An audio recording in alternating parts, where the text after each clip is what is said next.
우리 믿는 사람들이 늘 생각해야 될 두 가지가 있습니다. 한 가지는 내가 뭘 믿느냐, 믿음에 대한 내용에 대해서 항상 확인하고 분명한 고백이 필요합니다. 또 한 가지는 내가 믿는 사람으로 어떻게 살아야 되는가. 그래서 what to believe라고 하는 것하고 how to live, 내가 무엇을 믿어야 되는가, 내가 어떻게 살아야 되는가, 이 두 가지죠. 믿음과 삶에 대한 두 가지. 지금 우리가 로마서를 쭉 읽고 있는데 새벽기도 때도 쭉 말씀을 나누고 있습니다만은 로마서가 바로 이 두 가지의 내용을 우리에게 말씀해 주고 있습니다. 1장부터 11장까지가 믿음에 대한 내용이고 12장부터 마지막 장까지가 삶에 대한 말씀입니다. 오늘 우리가 봉독했던 말씀은 15장에 있으니까 우리가 어떻게 살아야 될 것인가에 대한 메시지가 분명히 오늘 말씀에 있습니다. 그래서 오늘 봉독한 그 본문의 말씀을 정리할 수 있는 표현이 성경 그 본문 안에 있다면 그것이 바로 오늘 제목입니다. 서로 받으라라고 말씀하고 있습니다. 사실은 로마서 12장부터 16장 전체의 내용 속에 이 관계에 대한 말씀을 하고 있습니다. 특별히 이 관계는 물론 다른 것도 있지만 대부분이 교회 안에서의 성도들과의 관계에 초점을 맞추고 있어요. 그래서 본문을 통해서 깨달아지는 것이 믿는 자들이 예수님을 우리가 바로 믿을 때에 그 다음에 우리에게 와지는 첫째 사명 중에 감당해야 될 것이 뭐냐, 중요한 것이 뭐냐, 바로 건강한 신앙의 공동체를 세우는 거란 말이죠. 즉 예수님을 잘 믿으면 그 다음에 교회 소속이 돼서 그 교회를 건강하게 잘 세우는 일에 우리가 함께 애쓰는 그런 삶을 해야 그것이 마땅한 순서라고 하는 거죠. 예수님은 좋은데 나는 교회가 싫습니다. 그 반쪽 믿음이에요. 예배만 보고 난 집에 그냥 갑니다. 반쪽 믿음입니다. 내 교회는 가지만 인볼브 하지 않겠습니다. 반쪽 믿음이라는 게, 내가 예수를 믿으면 교회의 한 멤버로서 또 성도로서 성도들과 함께 건강한 관계를 세우고 공동체를 세우면서 그 교회를 통해서 하나님 나라의 역사를 이루어가는 일에 동참하는 것, 이것이 바로 하나님께서 우리에게 주시는 말씀이고 로마서를 통해서 우리에게 주시는 메시지라고 하는 것입니다. 우리가 선교를 해야 된다는 말씀 참 많이 합니다. 선교도 마찬가지예요. 선교도 사실은 먼저 교회를 바로 세우는 것에서부터 시작해야 되는 거예요. 어떤 분들은 선교하는 일과 교회 세우는 일을 나눠서 생각을 해요. 그러면서 교회 세우는 일보다 선교에 쓰는 모든 것들이 더 가치 있다 생각을 하는 그런 분들도 있습니다. 저는 그렇게 생각하지 않습니다.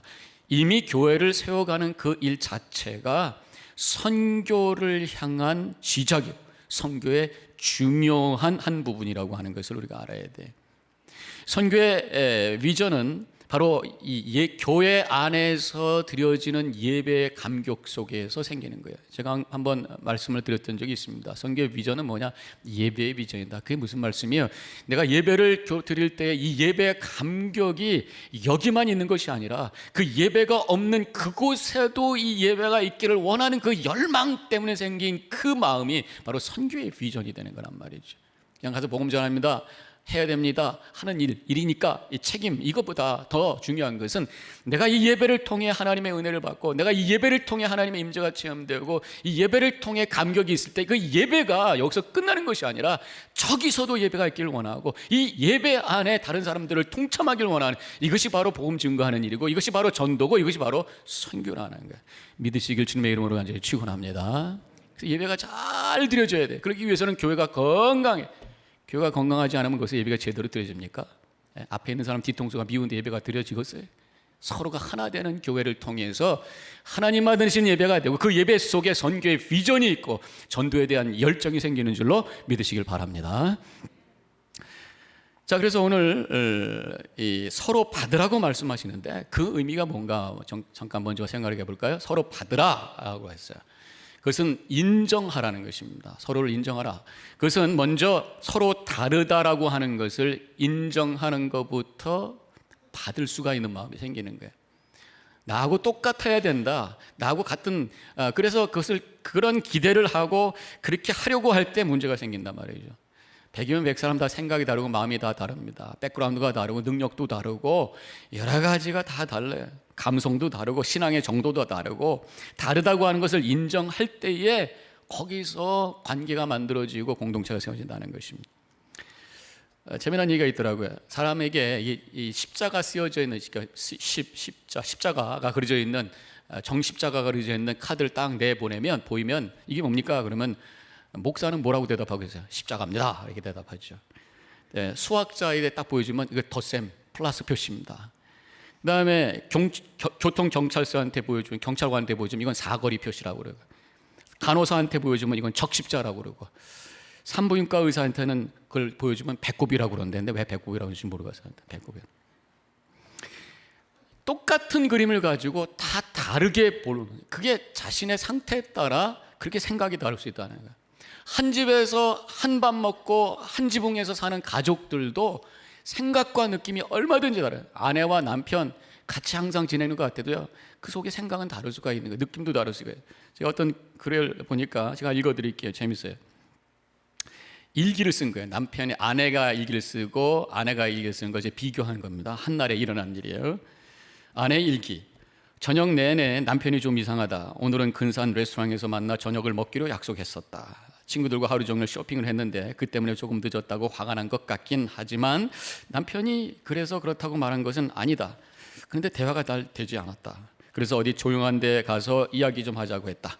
남편도 그러자고 했지만 그다지 입을 열지 않는다. 뭔가 잘못된 일이라도 있냐고 물어도 아니라는 말뿐이다. 내가 잘못해서 화가 났냐고 물었다. 화난 거 아니라고? 당신과는 전혀 관계없는 일이란다. 집에 오는 길에 남편에게 사랑한다고 말했다. 남편은 그냥 웃어 보이면서 운전만 계속했다. 그의 행동을 이해할 수 없었고 나도 사랑해라고 말해주지 않는 이유도 알 수 없었다. 집에 도착하니 남편이 완전히 다른 사람처럼 느껴졌다. 나와는 아무 상관도 없는 사람이 된 것처럼 말이다. 남편은 그냥 조용히 앉아 TV만 봤다. 너무 먼 사람처럼, 없는 사람처럼 느껴졌다. 이윽고 우리 사이에 침묵만이 흐르자 나는 잠자리에 들기로 했다. 약 15분 후 그도 침대에 누웠다. 그러나 그는 여전히 위축돼 보였고 다른 생각에 사로잡힌 사람 같아 보였다.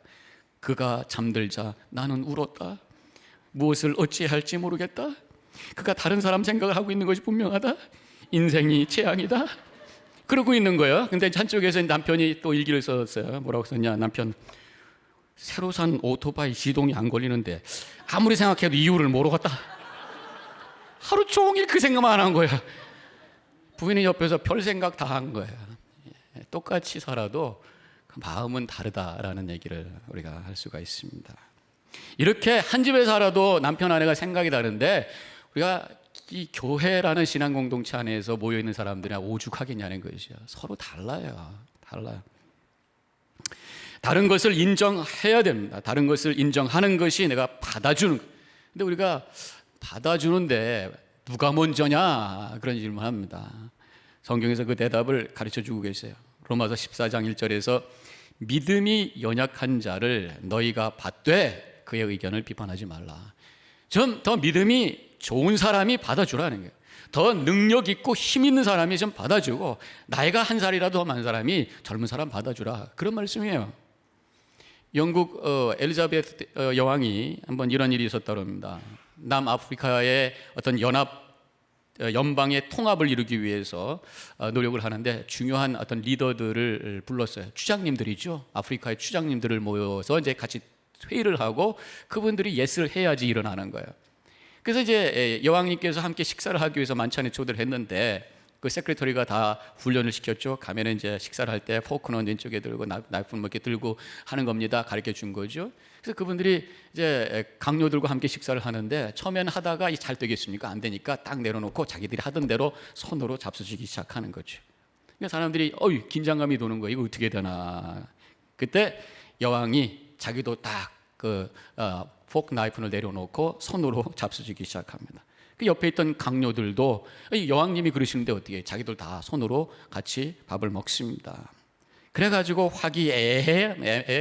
화기애애하게 대화가 잘 끝내서 아프리카 통합체를 위해서 잘 결정을 하게 되었다 그런 얘기예요. 힘 있는 사람이 받아줘야 그랬대 거기서 하나 되는 역사가 일어난다는 말씀을 이야기 속에서도 우리가 들을 수가 있습니다. 남편이 아내를 받아야 돼. 어른이 아이를 받아야 돼. 교회 리더들이 평신도를 받아줄 때에 거기서 아름다운 공동체가 세워지게 되는 줄로 믿으시기를 바랍니다. 다르다고 하는 걸 인정해 주는 게 받는 거예요. 다르다라고 하는 걸 인정해 준다고 하는 것은 상대방의 가치를 인정해 주는 것입니다. 사실 우리가 관계에 어려움이 오는 게 뭐냐, 나도 알지 못하는 사이에 상대방을 판단을 해요. 그래서 내 잣대를 가지고 이 사람 좋은 사람, 나쁜 사람, 이 사람 괜찮은 사람, 아닌 사람, 이렇게 판단을 하게 되다 보니까, 판단을 하게 되면은 거기에 꼭 따라오는 게 싫은 마음, 미운 마음이 따라오게 되습니다. 그냥 어떤 판단만 하고 끝나지 않습니다. 인간은 감정적인 동물이기 때문에 판단을 해서 그 사람 틀렸다라고 생각했을 때 와지는 느낌은 불편하고 싫은 거예요. 싫은 게 좀 증폭되면 미운 겁니다. 그런 마음이 있는 거는요, 말을 안 해도 상대방은 알아요. 그런 만남 속에서 신뢰가 생기겠어요? 안 생기죠? 그러다 어떤 일이 생기면 거기에 오해가 만들어지게 되고, 그러면서 결국 큰 갈등과 싸움이 생기는 경우를 보게 됩니다. 그래서요, 상대방의 가치를 그대로 받아준다는 게 뭐냐, 바로 상대방에 대한 판단을 내려놓는다라는 의미라는 거죠. 로마서 14장 1절에 이렇게 쓰여져 있습니다. 믿음이 연약한 자를 받되 그의 의견을 비판하지 말라. 그 상대방을 받는다라는 게 뭐냐, 그 사람이 믿음이 좋다 안 좋다라는 판단 자체를 하지 말고 그냥 그를 그 있는 그대로 받아줘라, 이런 말씀을 성경에서 하고 계시단 말이에요. 우리는 판단하려고 하는 것이 아니라 이해하려고 해야 됩니다. 판단이라고 하는 것은 머리를 가지고 갈 때 판단이 됩니다. 사람을 우리가 진정으로 받으려고 하는 마음으로 다가갈 때 머리로 다가가면 안 돼요. 가슴으로 다가가는 거예요. 가슴으로. 이해라고 하는 것은 가슴을 통해서 공감이 만들어져야 거기서 이해가 되는 거예요. 그래서 저는 믿음이라는 게 뭐냐, 깊은 믿음을 우리가 영성이라고 하죠. 영성이 깊어질 때 와지는 게 뭐냐, 바로 공감할 수 있는 능력이 생기는 것이다. 이 성령의 역사가 뭐냐, 감화와 감동이라는 게 뭐냐, 바로 공감의 능력이 생기는 것이다. 그래서 로마서 12장 15절에서도 분명히 이렇게 말씀합니다. 즐거워하는 자들과 함께 즐거워하고 우는 자들과 함께 울라. 믿는 사람들, 성령께서 역사하는 사람들, 영성이 깊은 사람들, 바로 공감의 능력을 갖는 것이다. 그래서 함께 웃을 수 있고 함께 울을 수 있고, 바로 거기서 그 사람을 받아주는 역사가 일어난다는 것입니다. 우리가 카운셀링의 원리를 얘기를 할 때 들어주는 거라고 그러죠. 여러분들이 전문적인 카운셀러가 아니더라도 우리가 살다 보면 카운셀링 하는 위치에 있게 됩니다. 누군가가 와가지고 자기 얘기를 합니다. 어려운 얘기를 합니다. 그때 그 얘기를 들어주는 그 순간 여러분들은 카운셀링을 하고 있는 거예요. 근데 카운셀링을 할 때에 히어링이 아니라 리스닝을 해야 된다. 경청을 해야 된다. 경청이라는 게 귀를 쫑긋하게 세우고 잘 알아듣는 것 정도가 되는 것이 아니라, 이 카운셀링에 있어서의 경청이라고 하는 것은 가슴으로 그 사람을 그 사람의 감정을 마음에 담는 거예요. 진정한 경청이라고 하는 게 결국 공감을 하는 것입니다. 그래서 어떤 분이 막 힘든 얘기할 때에 왜 그렇게 생각하면 안 돼, 그리고 잠깐만 정답을 주려고 하는 게 우리가 카운셀링하는 흔한 모습이에요. 그거 아니라는 거죠.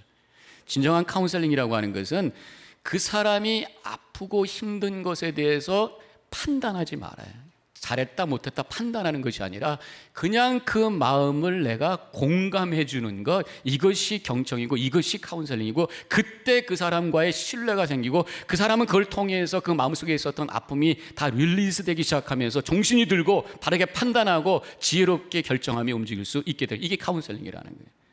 공감해 주는 거예요. 그래서 누가 얘기하면 그래 맞아 힘들었지, 그러면서 함께 나도 느끼면서 함께 아파하고 함께 그 느낌을 나눌 때에 그 사람은 그 마음에서 그 어려움이 치유되는 역사가 일어난다고 하는 것입니다. 공감의 능력이 바로 치료의 능력이에요. 그 공감이 바로 사랑인 줄로 믿으시기를 바랍니다. 자, 오늘 그래서 이 서로 받으라는 말을 다시 한번 풀어서 설명해 보면, 서로가 다른 것을 인정하고 상대방을 그대로 인정하면서 공감하는 마음으로 다가가는 것, 그것이 바로 서로 받는, 다른 사람을 받는 모습이라는 것입니다. 자, 오늘 본문으로 들어와서 오늘 본문에서는 7절에서 마지막 절에서 서로 받으라고 했단 말이죠. 그럼 그 앞에 부분에서는 서로 받을 수 있는 사람은 어떠한 자세를 가지고 사는 사람이냐라는 것을 우리가 알 수가 있습니다. 첫 번째로 나의 행복만을 위해 살지 말아야 되겠다, 이런 마음이 있어야 된다는 거예요. 그래야 다른 사람을 받을 수가 있습니다. 다 같이 1절에 있는 말씀 함께 읽겠습니다. 1절 시작. 믿음이 강한 우리는 마땅히 믿음이 약한 자의 단점을 담당하고 자기를 기쁘게 하지 아니할 것이라. 자기를 기쁘게 하지 아니할 것이다. 그 얘기는 뭐예요? 그냥 너 불행하라, 그런 말씀은 아닙니다. 나만 기쁘게 하고 나만 행복하려고 하는 마음 내려놔야 믿음이 약한 자의 약점을 담당할 수가 있다, 그런 말씀이에요. 행복이라는 게 뭡니까? 어떤 것에 대한 만족이 느껴서 마음이 흐뭇한 상태, 마음이 뿌듯한 그 상태를 행복이라고 그러는 거예요. 모든 사람들은 다 행복하고 싶어 해요. 근데 행복에 대해서 잘못 생각하기 때문에 그게 오히려 행복이 아닐 때가 있습니다. 행복하고 싶어 하는데 문제는 나만 행복하려고 하기 때문에 행복하지 않아요. 상당히 역설적이에요. 나만 행복하려고 하다 보니까 행복하지가 않아. 왜? 나만 행복하려고 하다 보니까 욕심이 생기고, 그러다 보니까 불만이 생기고, 그러다 보니까 갈등이 생기고, 나만 행복하려고 하다 보니까 다른 사람을 내가 이용하고 조종하고 그러면서 문제가 생기는 경우들이 있다는 거죠. 또 행복을 잘못 이해해서 행복은 소유에서 생긴다고 생각해요. 근데 실제로 행복은 소유에서 생기지 않습니다. 관계에서 생기는 거예요. 관계에서. 그래서 좋은 생각이라는 잡지 제가 가끔 말씀드립니다만은 거기에 많은 이야기들이 나옵니다. 행복한 얘기들이, 가슴이 뭉클한 얘기들이 많아요. 근데 아무도 거기에 돈 많이 벌어서 소유가 많이 생겨서 행복합니다, 그런 얘기 없어요. 가난한데 가족끼리 서로 소박하게 작은 건 나누면서 맞이는 거기서 뭉클뭉클한 행복의 이야기가 나오는 것을 보게 됩니다. 행복은 소유가 아니라 관계라고 하는 거예요. 그렇기 때문에 나만 행복해지려고 그러면 행복하지가 않아요. 함께 행복하려고 할 때 진정한 행복이 만들어진다고 하는 것입니다. 더 나아가서 성경에는 다른 사람이 행복한 것이 내가 행복이 될 수 있어야 그것이 진정한 행복이라는, 이것이 바로 오늘의 말씀인 것입니다. 다른 성도의 행복이 나의 행복임을 고백할 때 거기서 진정한 행복이 생기는 거예요. 2절에 있는 말씀에 이런 말씀이 있습니다. 다 같이 읽습니다. 우리 각 사람이 이웃을 기쁘게 하되 선을 이루고 덕을 세우도록 할지니라. 아까 자기를 기쁘게 하지 아니할 것이라 그랬고, 금방 그 다음 절에 이웃을 기쁘게 하라니, 다른 사람이 행복하게 하라니, 결국 그것이 나의 행복이라는 말씀을 간접적으로 여기서 해주고 계시는 거죠. 자, 이 말씀을 잘 이해하기 위해서는 여러분들의 자녀를 한번 생각해 보세요. 자녀가 잘 되는 것이 나의 행복이잖아요. 그렇죠? 어느 부모가 자녀가 좋은 직장 갔다고, 자녀가 땅 샀다고, 자녀가 큰 집 샀다고 배 아파 하는 부모 있어요?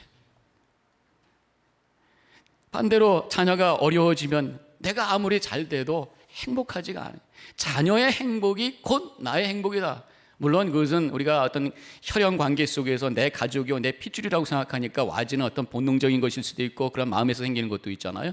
근데 교회라고 하는 진앙의 공동체도 우리가 믿음의 고백으로 잘 생각을 해보고 고백을 해보기 시작하면 여기도 영적인 가족, 예수 그리스도의 피로 하나가 되고 한 아버지, 하나님을 향해 아버지라고 부르는 영적인 가족의 공동체라고 한다면 여기서도 그러한 역사가 일어나야 되는 줄로 믿으시기 바랍니다. 다른 사람이 행복한 거 보고 내가 행복해야 돼. 어떤 성도가 사업이 잘 되면 내 사업이 좀 힘들어도 축복해 주는 거예요. 어떤 사람이 나는 집은 조그만 집에 살지만 큰 집에 사서 축복해 주고 기뻐하는 거예요. 그런데 반대가 되면 어떻게 돼요? 어떤 성도가 잘 되고 그러니까 괜히 배가 아프고 질투가 나가지고 그 사람만 보면 미워요. 또 누가 지금 어려움을 당했어요. 그러면 속으로 내가 그럴 줄 알아서 고소하다, 쌤통이다. 그래요? 그렇다면 여러분들 자신에 대해서 깜짝 놀라셔야 되고, 그렇다면 여러분들 속에 예수 그리스도가 없는 거라고 그렇게 고백할 수가 있어야 돼요. 예수 믿는 사람은 그러면 안 되는 것이. 왜? 예수 믿는다고 하는 게 뭡니까? 예수 그리스도의 보혈로 내가 하나님의 자녀가 되었다, 예수 그리스도의 보혈을 통해서 하나님의 생명을 가진 자로 하나님이 나의 아버지가 되었다라고 하는 고백이고, 바로 옆에 있는 사람들 똑같은 고백 속에서 나의 형제여 자매라고 하는 고백을 할 수 있는 것이 바로 예수 믿는 사람이에요. 그때 그 성도들을 향해서 그들의 행복이 나의 행복입니다 고백하게 되는 줄로 믿으시길 바랍니다. 계속해서 말씀에 이웃을 기쁘게 하되 선을 이루고 덕을 세우도록 하라. 그 사람이 행복할 수 있도록. 그래서 선을 이루고 덕을. 근데 우리말로는 이게 무슨 말인가 잘 헛갈리는데, 이 덕이라고 하는 말이 오이코도메오라는 그 원어가 있습니다. 오이코도메오라고 하는 단어는 집을 세운다. 그래서 이웃에게 덕을 세운다고 하는 것이 그 사람을 잘 세워준다는 거예요. 그래서 NIV 성경에 보니까 이렇게 써 있어요. Each of us should please라는 건 칭찬해주고 기쁘게 해줘라. His neighbor for his good. 그 사람이 잘 되는 것을 위해서. To build him up. 그 사람을 이렇게 세워주도록 하기 위해서. 즉 그 사람이 잘 되게 하기 위해서 칭찬해주며, 그래서 그 사람을 우뚝 세워주는 거예요. 바로 그것이 나의 행복이라고 고백하는 그러한 삶을 살 때에 우리 안에 하나 되는 역사가 일어나는 줄로 믿으시길 바랍니다.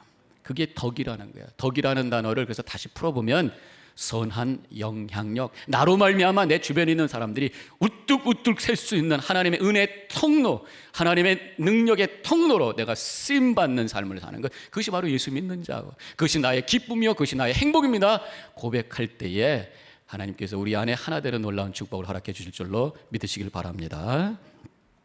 두 번째로 서로 받기 위해서 우리가 어떤 것이 필요하냐? 인내와 위로가 필요하다. 4절에 있는 말씀을 같이 함께 읽겠습니다. 시작. 무엇이든지 전에 기록된 바는 우리의 교훈을 위하여 기록된 것이니 우리로 하여금 인내로 또는 성경의 위로로 소망을 가지게 함이니라. 그래서 서로 받기 위해서는 나의 행복을 내려놓고 다른 사람을 세우려는 마음, 덕을 세우려는 마음이 있어야 된다. 그런데 이것이 쉽지가 않다는 거죠. 인내가 필요하다라는 것입니다. 다른 사람을 그냥 있는 그대로 받아주는 것을 끝나는 것이 아니라 때로는 나를 힘들게 했던 사람을 받아줘야 될 때도 있어요. 나에게 상처 줬던 사람을 받아줘야 할 때도 있어요. 받아준다는, 그때 그 받아준다는 표현이 뭡니까? 용서해야 된다는 거예요. 받아준다는 표현을 용서라고 표현할 수가 있죠. 그것이 쉬운 게 아니라는 것입니다. 왜냐하면 바로 용서라고 하는 것은 내 속에 흘러가는 감정에 대해서 거꾸로 돌려야 되는, 역행을 시켜야 되는 결단이 필요하기 때문에. 무슨 말입니까? 누군가 나를 힘들게 하고 누군가 나에게 상처를 주면 내가 화가 납니다. 그리고 미워하는 감정이 저절로 흘러가게 되는 게 우리예요. 근데 그것을 스탑시키고 오히려 그 사람을 받아줘야 되는 그런 마음을 내가 갖는다고 하는 게 쉬워요? 어려운 거예요. 그래서 인내심이 필요한 거예요. 인내심. 사실 관계를 어렵게 하는 경우에 보면은 인내심이 부족할 때 상당히 경솔하게 말하고 경솔하게 행동하게 되면서 관계가 어려운 분들이 있습니다. 한마디만 참으면 되는데 그 말을 그냥 입에서 이렇게 좀 붙잡고만 있어도 되는데 그걸 톡 내놔가지고 서로 그냥 그것 때문에 상처받고 힘들어하는. 제가 한번 언젠가 설교 때 말씀을 드렸잖아요. 제가 아직도 기억하는 그 상처가 있다고. 내가 사랑하는 강아지 데리고 나갔더니 어떤 권사님이 그 강아지 보고 똥 깨네 했던 게지. 지금도 그 권사님 저 뉴욕에 사시는데 가끔 보면 똥 깨네 했던 저 권사님 거예요. 50이 넘어서도 아직도 기억하고 있는 그 아픈 마음. 그 말 한마디가 그렇게 사람의 마음을 힘들게 해. 좀 참으면 되는데 속으로만 생각하면 되는 걸 왜 입으로 이렇게 내놓으셔가지고. 인내심이 부족해서 그런 거예요. 인내심이. 우리가 누가 좀 불편하게 하면 좀 참으면 되는데 그건 못 참고 가서 따지고 뭐 그거 가지고 어떻게 그렇게 말할 수 있어?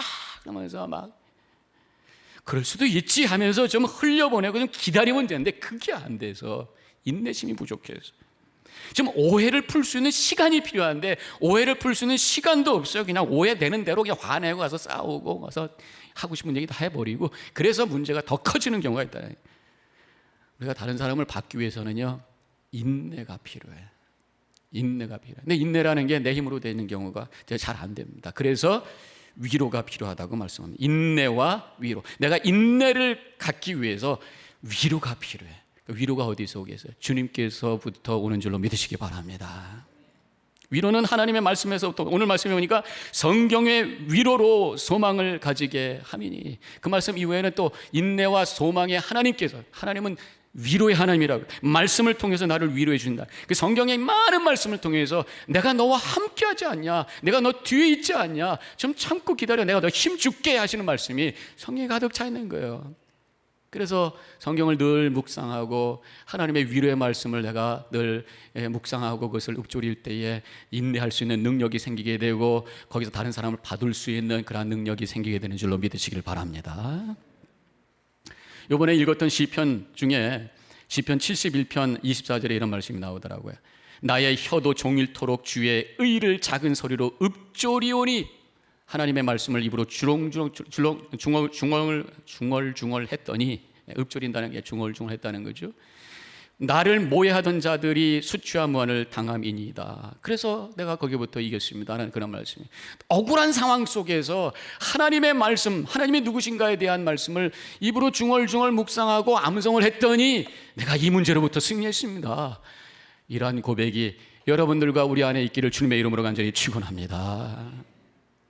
말씀을 읊조리지 않으니까 내 입으로 가가지고 그게 뭐여 따지고 거기에 공격하고 막 그러면서 싸우고 이렇게 된단 말이에요. 마지막으로 다른 사람을 받기 위해서는 결국은 우리 예수님을 바라봐야 될 줄로 믿습니다. 신앙의 초점, 제가 항상 초점 말씀드려요. 초점이 없기 때문에 우리는 항상 문제가 생겨요. 예수 그리스도가 나의 삶의 중심이시고 초점이라고 하는 고백을 가지고 어떤 상황 속에서도 주님을 바라볼 때에 우리는 서로를 받을 수가 있어요. 7절에 있는 말씀을 다 같이 함께 읽겠습니다. 읽습니다. 그러므로 그리스도께서 우리를 받아 하나님께 영광을 돌리심과 같이 너희도 서로 받으라. 너희도 서로 받으라 하신 말씀하기 전에 먼저 하신 말씀이 뭐예요? 그리스도께서 하신 거를 좀 봐라. 그럴 때 너희가 서로 받을 수 있는 능력이 생기는 것이야 말씀하고 있는 거예요. 주님을 보지 않기 때문에 사람만 보게 되고, 그래서 우리가 더 갈등이 있게 되고 거기서 더 큰 문제가 생긴단 말씀이죠. 서로 받기 위해서는 서로를 바라보기 전에 주님을 바라봐야 되는 줄로 믿으시길 바랍니다. 서로 하나님을 바라본다, 주님을 바라본다, 예수님을 바라본다고 하는 게 뭐예요? 예수님을 바라볼 때 어떤 고백이 생깁니까?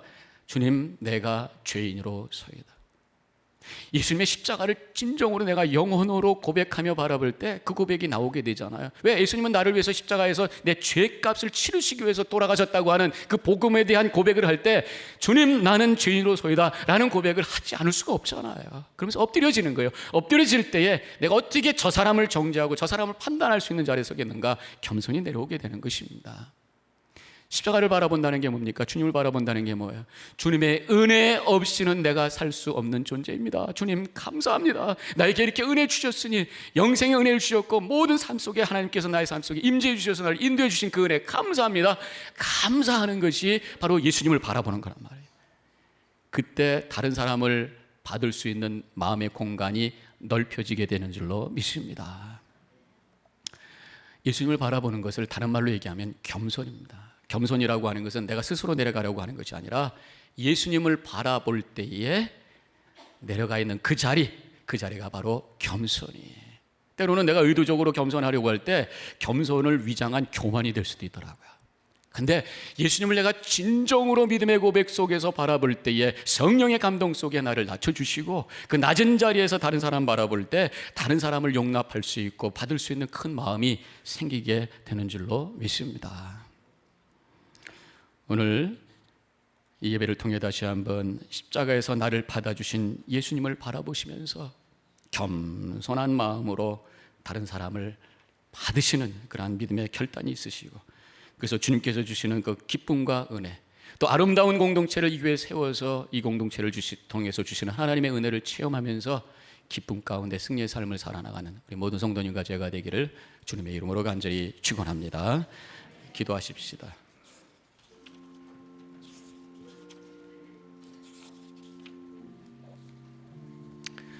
오늘 말씀 다시 한번 묵상합니다.